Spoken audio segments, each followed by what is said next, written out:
We are back with another episode of the Do As I Say, Not As I Did podcast. This is episode number 3. The name of this podcast kind of explains the whole thing. This podcast is about us giving you advice based on everything we did wrong the first time. So we've made the mistakes, we've learned from those mistakes, and we've started to do things right, and we're going to share that with you today. Each week, I bring on founders, investors, product experts, technology futurists, really just anyone who is really smart and can help us work out how to build a great business. And together, we're going to answer the questions you send through about what's going on in your lives and in your businesses. So if you do have any questions that you'd like us to run through, if you're trying to put out fires, and if you're starting a business, you definitely have fires you're trying to put out, send us an email and we'll workshop it live on the pod. Send those emails through to podcast@joelditrapani.com. Now, I know that is a mouthful of a last name, so I'm going to put that email address in the show notes.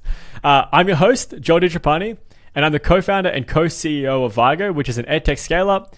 We've grown it through Australia, through the UK, and now we're focused on the US. I've just moved over here to set sights on the promised land.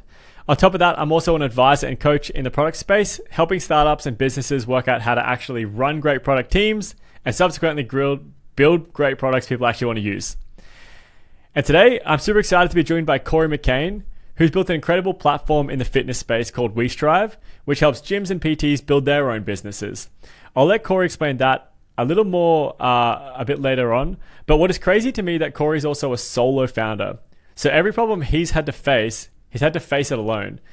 And in his pursuit to learn everything for his own business, he actually started one of my favorite podcasts called the WeStrive podcast, where he interviews seed and Series A founders about what actually takes to succeed on those levels. So I'm not just bringing you Cory's expertise right now. I'm bringing you all of the founders' expertise that he's been interviewing over the last couple of years. And then on top of all of that stuff, Cory still has time to be one of the most prolific event hosts I've ever seen. And my personal favorite event that he hosted was a 600-person beer pong tournament that he assures me was for work purposes only.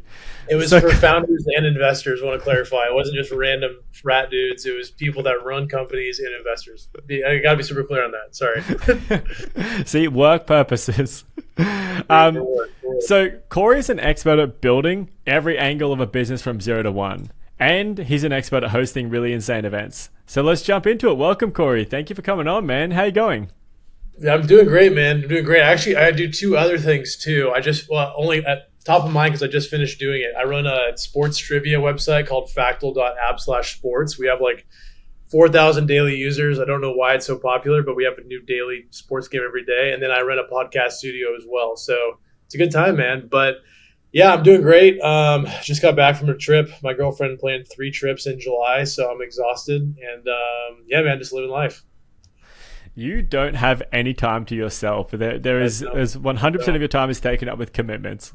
100%. That's actually a really good word to summarize both my girlfriend and my jobs. So that's a good word, yeah. Well, man, I guess before we jump in today, tell us a little bit more about WeStrive. That's kind of your main platform where the majority of your time's going. What is that platform? What's the kind of benefit? How's it going? Yeah, absolutely. So basically, WeStrive is it's one thing today and it'll be a different thing tomorrow or in the future.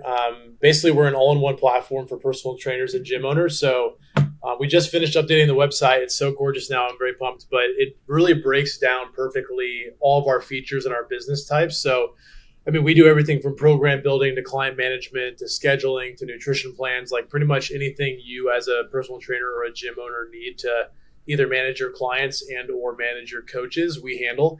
And then as we expand, the goal is to become the first all-in-one for all health and wellness pros. So whether you're a yoga studio, a Pilates instructor, a physical therapist, a massage therapist, a personal trainer, so on and so forth, we're going to host you all in one platform and then kind of open that up to the public so that consumers can also book and work with those professionals as well. So yeah, that's kind of where we're at and then what we're building. Man, I love it. And I'm pretty sure I'm correct in assuming you're a solo founder, but you have a big kind of completely remote team. Is that right? Yeah, so I'm a solo founder, but like at the end of the day, if I didn't have my dev team that in Western Ukraine for the past couple of years, like I wouldn't be here. I've missed so many dev payments. I've been late on so many payments. They've built very inexpensively for me, of course, in response to getting equity. But Yeah, they're called Startup Soft. I mean, if just a quick shout out to them. If you're they don't really work with. When I started, I was very early. They don't work with early stage companies anymore. They have like Apple as clients now, and then a couple other seed stage startups. But if you're a seed, Series A, Series B, etc., startup and up, they'll handle everything from project management to design to development. So I have a team of 8 or 9, but that's Startup Soft, and they're absolutely amazing. I highly recommend them. And yeah, so they're basically my co-founders. Like I mentioned, they do everything from I've got designers over there, quality assurance, project manager, front end, back end development, mobile, all that kind of stuff. So yeah, super happy to have them. Man, I love that. And everything Cory's mentioned, we're going to put links to in the show notes as well. So all of those different ventures he's got going on and Startup Soft, yeah, we're going to put them in the show notes. So I guess with that, let's jump into our first kind of audience email today. I chose this one specifically because I knew Cory managed a remote team. So I think this is going to be, it'll be great to get Cory's insights on this one. So the title of this email is Remote Work is Destroying My Team. I've hit a wall and I need to rant. I have a team of about 15 people, and during COVID, we all went completely remote in 2020. At first, it seemed like we got it, but fast forward to today and it's turned into a slow burning dumpster fire. If you're sending through questions, we love analogies. Just throw them in thick. We want them explained like this.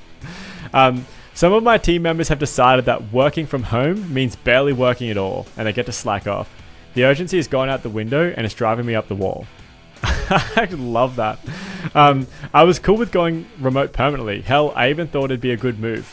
But now, my team's lack of productivity is making me second guess that decision. I don't know how to justify working remote when it's just taking such a big hit on our output. Advice, ideas, opinions, send it all my way. Love from Sandra Bullock. Obviously, that was not from Sandra Bullock, but we're throwing in names to protect privacy here. So, Cory, I don't know. What do you think here? You've kind of had the inverse experience, but how do you find productivity in these fully remote teams? So, yeah, I don't have a sales team remote. I just have my dev team remote. So I can't touch on the problems of having a sales team remote because you have obviously multiple different KPIs. Like sales team, they got to be reaching out to people, closing deals. They're constantly just like on their feet trying to, get people in the door. Whereas a dev team kind of more has like project-based goals to hit. So I won't speak on the sales team as far as like my team. I mean, I'm also very lucky to have a project manager that does a great job. But then of course I'm staying on top of her. So I would say like if you have a team of 15, you definitely want to have a project manager below you if you're the CEO. So if you're that person as a CEO trying to manage 15 people, that's pretty chaotic. I would put someone in between you that can then go and manage the roles below yourself. But at the end of the day, if people aren't getting their job done, I mean, you kind of just have to let them go at that point. Like I don't really fire people very often. I'm not like a big, cut them if they're not doing 100% or whatever. But I mean, it's pretty simple to give someone a goal and say, hey, we need you to finish this project in this time period. And if they're not doing that, then you need to move forward.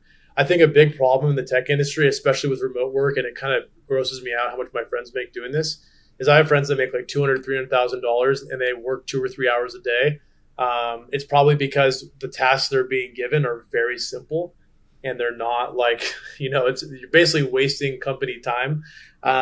So being sure that you're assigning tasks that are appropriate for the timeline. And then once that timeline is over, following up and confirming that your employee is actually finishing those tasks in that time is probably the best way to do it. So it sounds like that person that has 15 employees isn't operating on like I think we use Scrum. I can't remember the name of it, but on like a bi-weekly or tri-weekly, whatever that term is, basis. It sounds like they're kind of just like letting their employees run amok and do their own thing. And so I don't know, I would say remote work is really easy to organize if you put projects and timelines in play that like actually make sense with how much time you have. Yeah, I think there's a lot of good tips in there. I just think the net problem here is Sandra Bullock, the CEO here. Like you're doing a bad job of managing your team. Yeah. I don't think everyone is made for remote work, and you might be facing that now. But at the end of the day, remote works for small teams of 15, 20 people. Like I can't speak to that when you're getting up to hundreds of people, but my team's fully remote, and the output is insane. Like I don't know another business that can match the output of our team, and we're all fully remote. We're different countries, different time zones, different cultures. It doesn't matter. At the end of the day, like the culture of your team is what will drive the success there. So I really don't see that remote work is destroying this team. I think poor culture and poor leadership is destroying the team. And that might be hard to hear, and I appreciate that. But we have to learn, just going remote isn't as simple as just not having an office lease anymore and giving people good laptops. Going remote is work. It's consistent and deliberate work to create the right culture to allow for that. And Cory, you mentioned that, like Scrum and Agile for development teams, that's really key. That's a big part of it. But more than anything, just having clear goals and expectations on people is really important. If people don't know what's expected of them, of course the output's going to drop. And if you're going to accept subpar work, you're going to get subpar work. So 100%. Understand what the output needs to be and start holding people accountable. And if they don't deliver, fire them. Just get rid of them. It's brutal, but at the end of the day, the one person not delivering is putting the rest of the team in jeopardy. And the more you start to accept the B players and C players, the A players that you do have are going to just start to sink to that level as well. Or they're just going to leave because they don't want to be surrounded by shit. So yeah, man, it's a waste of money. The outcomes are going to continue to be poor. But on top of that, you do need to invest in the positive side of the culture too. Obviously, you need to have strong expectations. You need to have really strong standards. But you need to build a cohesive team, a team culture of teamwork and creativity and positivity. And that happens again through deliberate over communication. In the office, you have those kind of like small interactions that just happen by chance. That doesn't happen in remote. So you need to make it happen. Yeah. And Cory, I'd love to know how you do that as well. Like obviously you need, morale needs to be high. Vision, people need to understand the vision, the mission. That like, when shit's bad, how do they know that? And how do you rally them and motivate them? Yeah, absolutely. I mean, honestly, I probably haven't done the best job of that. I do a weekly call with my project manager, and then we do a monthly call with the whole team. And I more rally the team on a like Slack basis, which sounds kind of dumb, but I'll just say I'm extremely supportive, interactive, and responsive to pretty much everything on Slack. Like any fire that needs to be put out, I'm constantly there asking them what they need. When my designer has a project, because I kind of handle project or product management. When my designer has a project, I'm constantly like holding his hand right there, like making sure that he has every step of the way ready to go. When we have a new development or a new test flight app coming out, I'm constantly messaging our mobile developer, making sure if he needs anything, like what does he want me to test, that kind of stuff. So I would say that like we don't have a yearly team retreat or anything like that. But I'm very, very on top of what our goals are, what I'm excited about. And then I'm also very appreciative of my team, like on our team calls, shouting people out, thanking them for what they've done. Of course, allowing all the time off that they need, for vacations and that kind of stuff. So yeah, I would say I don't have like a typical, like we do a Bahamas trip as a team every year. And then, we have some sort of like, every Wednesday we have Subway delivered. This is a stupid example, but yeah, I don't know. I just feel like I'm very supportive, very like approachable, and my whole team knows they can just shoot me a message or hop on a call with me, and I'll like be right there to help them out. So yeah. I think you do actually raise a pretty good point. Is that culture for remote teams doesn't have to be expensive. You don't need a Bahamas trip.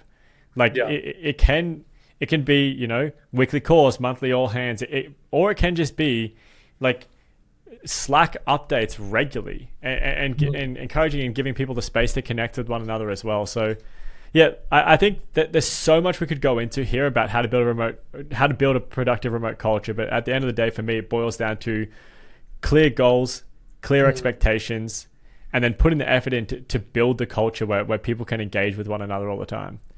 So Cory, let's close this one out with one final judgment. So what advice are you giving to Sandra? Where are we landing? Yeah, I mean, I feel like it's just that That just sounds like a big team or a big management L. I personally don't take on more employees when I know I don't have enough work for them. Like the thought of me, like for example, right now, I really want to hire another web developer, but like if we hired another mobile developer, we'd be pretty much out of tasks within a couple of weeks. Like we have enough tasks for one mobile, so I'm only going to hire one. I mean, we're only going to have one mobile. So I feel like she's in a situation, or he's in a situation where they've either hired too many people, or they're just not good at figuring out what these people need to do and then prioritizing that. So they either need to get better at that real soon, or let go of a few people. I don't know. Yeah. Get some strong goals, get some strong leadership, invest in your culture, and just set clear expectations for everyone. And then jettison the people that don't fit with the culture that you're trying to build, because that you'll need to. Absolutely. All right, that's some good advice there. Let's move on to email 2 here. So, email 2 today is called, I spend 10 hours a day on YouTube. I quit my job to start my own business, thinking I'd be super productive and actually make something of it. But since I quit, I'm spending more time browsing YouTube than actually working on my dream project. Realistically, I'm working 1 hour a day tops. It's insane. Please tell me I'm not the only one with this issue.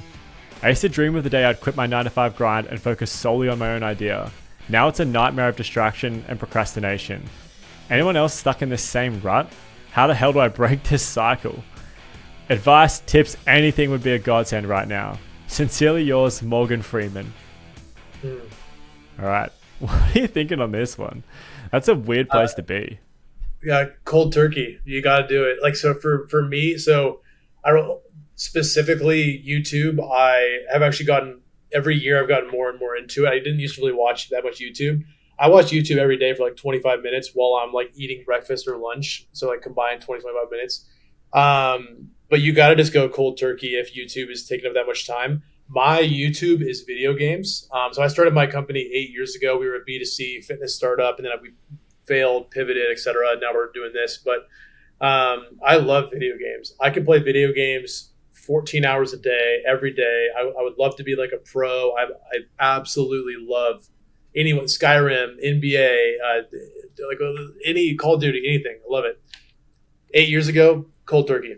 Haven't bought a new system. I sold my Xbox, sold all my games, and I was just like, I want to work on WeStrive. That's what I'm going to do. And I literally have not. I played like maybe 2 hours of video games in 8 years, and I absolutely love it because I can't put it down. So if YouTube is your video game, you got to just like cut it out, like just period. Maybe like put a blocker on there for like the hour. I know there's certain apps where you can put a blocker from like 9 to 7 or something like that, where so you don't sit down, but it's just like TikTok or like, Instagram shorts or reels, whatever they're called. You can just get addicted for hours, and then all of a sudden you didn't do anything. I guess the last point of that too is to set like goals for yourself for the next day. So being like, I want to send these 5 emails. I want to accomplish these 2 projects, and I want to get started on this, new workflow. And then if you don't do those things, then you got to look back at your day and be like, well, that was a fucking waste of a day. How do I fix this tomorrow, kind of a thing. Yeah, I agree with all that. I specifically agree with like, this isn't about YouTube. This is about, about anything, Instagram, TikTok, like anything that's just sucking time and it's not moving a business forward. Yeah. And I guess like the first thing is, congrats on quitting your job. That is a freaking huge milestone. Like the fact that you did that means that you really believe in this idea, and there's something in there, and you have the passion, at least to give it a go. But don't piss away that opportunity. Like you've got a limited amount of time. Like you obviously have some savings, or you've moved back at home, or you've got some kind of flexibility where you can not earn for a while, and like so you've taken a big risk on this. Don't let dumb shit waste your time like that. Like give this everything you've got, at least for a few months, and then just see where it goes and see if it works. I guess for me this really breaks into kind of 2 categories. The first one is this what you want to do, and the second one is how to break the habit. So maybe there's an underlying issue here, and you're spending 10 hours a day because you don't like running a business, And that's actually fine. Like running a business is actually the best and the worst all at the same time. And it is not for everyone. And I wouldn't recommend it to the majority of people. And maybe you got psyched by it and maybe you got into it and it's just not for you. And that's totally fine. Like you could easily go back and get another great job and you've got all this experience with whatever you've learned in this process. So just consider that. Consider this is really what you want to do. Does this line up properly with your goals? But if this is really your dream, snap out of it. Stop bullshitting yourself. There's some things you can do though. But you know, look in the mirror and face, you know, face the issue that is you doing this. It's not YouTube wasting your time. Like you're the one causing the issue here. Yeah. And I guess like a couple of just tactics to give it a go is go to a co-working space for one, and just be around other people. Because if you're around other people, you're just going to start to feel a lot more accountable. Like if you're seeing everyone working on their business and then you're just there on YouTube, you're just going to think like, what am I doing? Get a mentor. Absolutely get a mentor. Get a mentor or get a coach, like get someone you pay that holds you accountable. And then every week you're catching up with them. And if you've done nothing, like that's pretty embarrassing when you're going back to your next meeting. Or just, you know, get a co-founder as well. Get someone else involved in the business that's going to kind of hold you accountable just until you can break that habit. And then I agree with what Cory said. Just delete the app. Get rid of YouTube.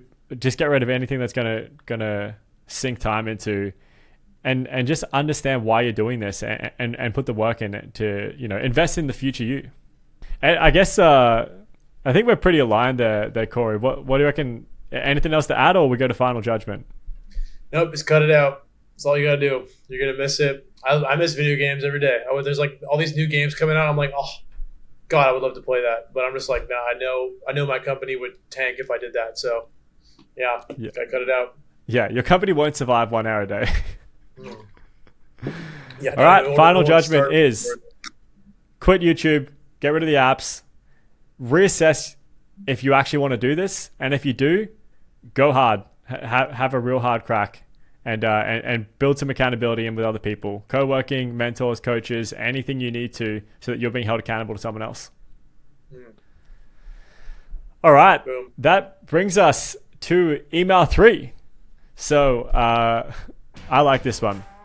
It's called I Don't Invoice. So I work in digital marketing and it's pretty standard to bill clients every month. But I've got this one client and I haven't sent them a bill for like 5 months. I've been living off my savings, but those are starting to look a bit thin. My thing is, I always want to deliver the best service and try to keep the relationship good with my clients. But invoicing is a real reality check. How well am I doing? The work I've actually managed to push through. I kept making excuses, kept telling myself I'll wrap up one more gig, then I'll hit them with the invoice. Finish the other project, put myself in their good books, then send the invoice. But that idea just kept playing on repeat. Months ticked by, and now I'm backed into a corner. It's time to bite the bullet and send that invoice, because now I need the money. But God, the cringe when I send them through half a year of invoices. Anyone else in this boat? Hearts, Chris Hemsworth. That's a hard spot. Yeah, I mean, I don't even know what to say. I mean, it's pretty dumb. I mean, if you're doing the work, like send the invoice. I don't even have like advice for that. Really, it's like, I mean, yeah, you're providing a service, send an invoice. I mean, at this point though, if I had 5 months, I would just send them over and be like, I'd probably come up with some bullshit excuse like, oh my God, I can't believe these emails haven't been going through like the last 5 months. Like, I was wondering why you guys haven't paid. I'm so sorry about that. Then maybe be like, at that point, maybe you have to offer a discount. Like, I'm going to do 20% off for the last 5 months because that was my fault or something like that. But at the end of the day, you know, especially if you have a service agreement, like they probably signed that and they're working with you and you've done 5 months of work. So they need to pay you for as close to 5 months of work as you can get to, I guess. Yeah, you got to send them. You've just absolutely got to send them. Like, you can't keep skating by, and it's just going to be an awkward moment. For me, I guess I see kind of 2 problems in this email. The first one is obviously there's this tactical invoicing problem and how to deal with that situation specifically. But I think more than anything, that there seems to be like a real confidence issue here, or I guess imposter syndrome or something, because I guess, you know, underneath this all is that you need to value your work, and it sounds like you might not be valuing the work you're doing for this client. But at the end of the day, this client hired you for a reason. They didn't find, you're not the first person they found. Like they went through a process and you were the best. They liked your work.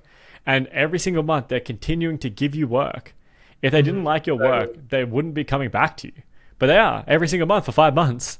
It's consistently, stacking up the value you're adding to this organization. So I guess the first thing is if you're really questioning the value and if you're actually providing value to this company, just talk to them.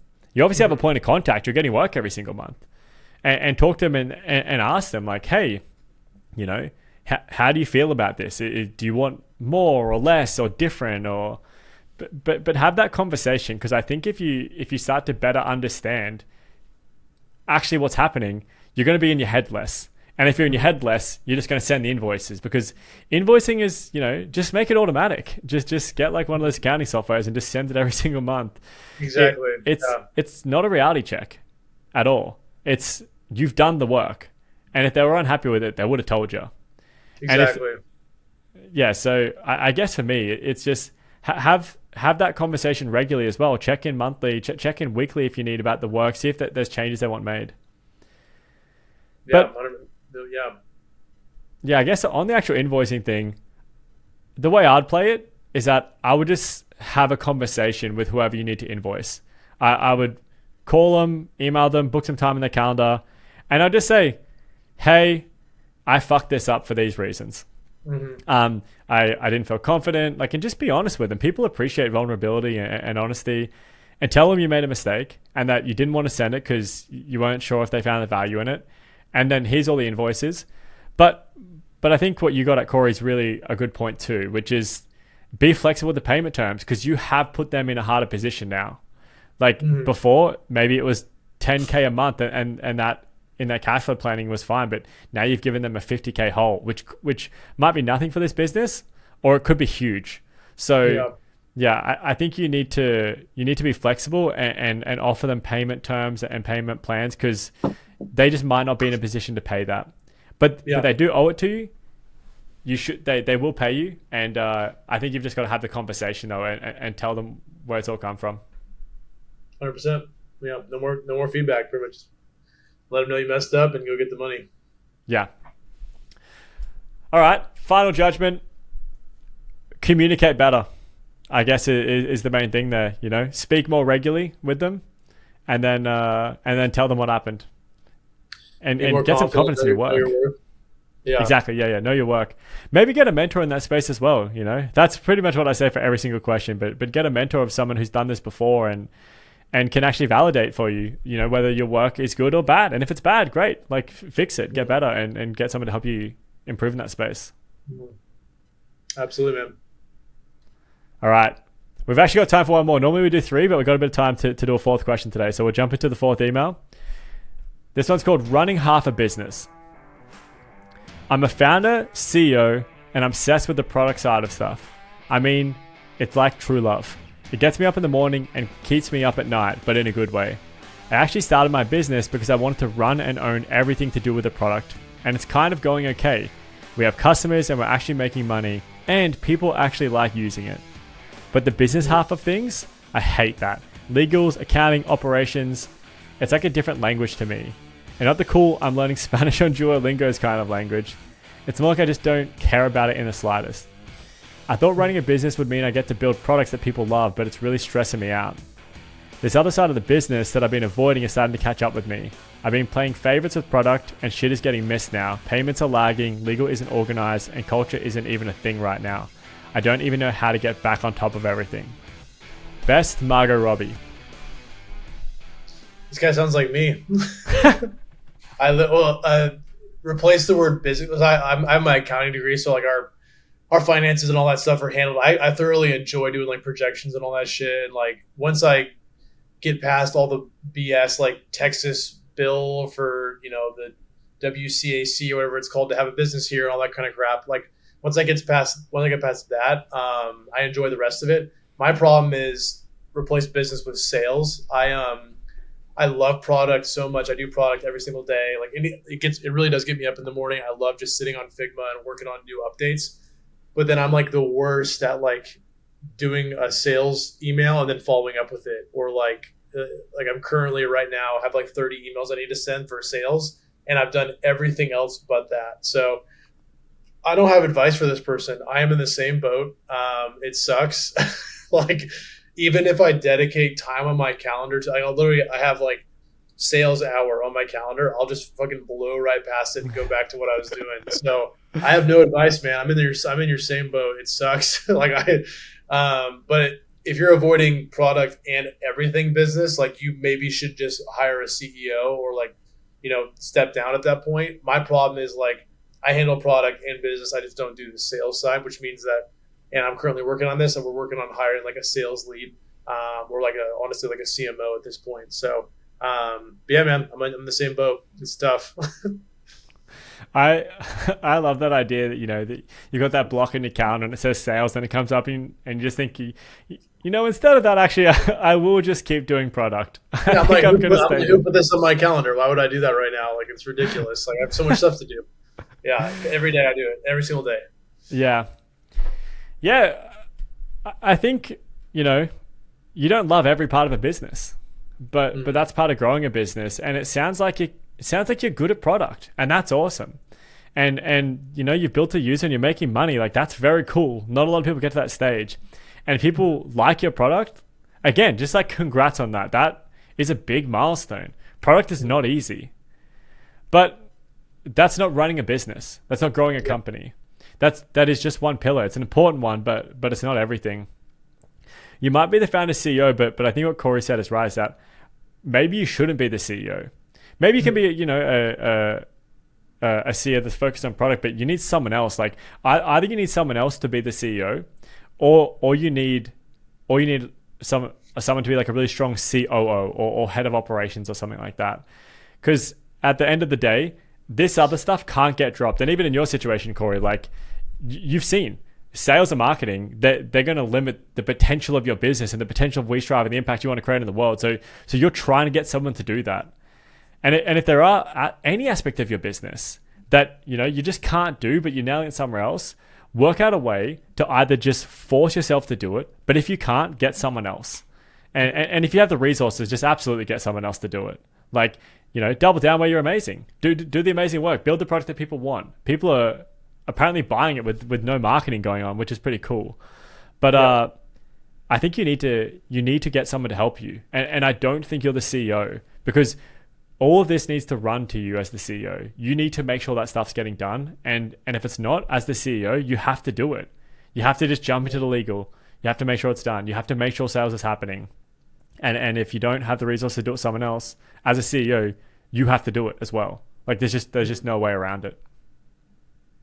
100% agree, man. Yeah, I'm in the same boat, so it sucks, but sometimes you just got to do it, Yeah. Okay, so I guess final judgment on this one is, consider if you want to be the CEO, because the CEO position is, make sure that stuff has to get done. And that means finding someone else that can do it for you, or rolling up the sleeves and doing it yourself. But, talk to the rest of your team, see what resources you have, and make sure that stuff gets prioritized. And that might mean that you need to unprioritize product to some extent for a while. Like, it seems like you're killing it, but just spend the time. Maybe do like a full sprint on this, where you don't touch product for an entire sprint or an entire 2 weeks or something like that. To be honest, you're kind of in a cool position though. Like, this isn't all doom and gloom in my mind. Like, you've achieved something pretty sick, and you're actually in a position where people are paying you. Like, that's awesome. If they're paying you just naturally, you've probably hit a real problem. No, exactly. I mean, yeah, like, that's kind of where we're at, is like, we're doing pretty much, well, we're in like a bunch of blogs. We've got partners. So like, I've done a lot of, whatever you want to define that as, marketing or partnerships or whatever. But we're doing basically no, ad spend or like true like outbound sales, and we're growing every month. And so I'm like, cool. So now if we put money behind that, we're going to just grow faster. So yeah, you're not in a bad spot if you have customers and you're not doing anything business or marketing wise. Like, you're in a good spot. So just figure that out. What I would say is probably put some urgency on working out the legals and accounting side of things, because that stuff can kill your business pretty quickly if you don't get it right. For sure. Awesome, man. Well, look, that's all the questions. There's only one final section of the podcast, and that's plugs. So this is the best part of the show. What do you got going on, man? What do you want to plug? Any big events coming up. You've got your 1,400 businesses. What's going on? What do you want to share? Yeah. Wait, what do you mean 1,400 businesses? Sorry. What do you mean?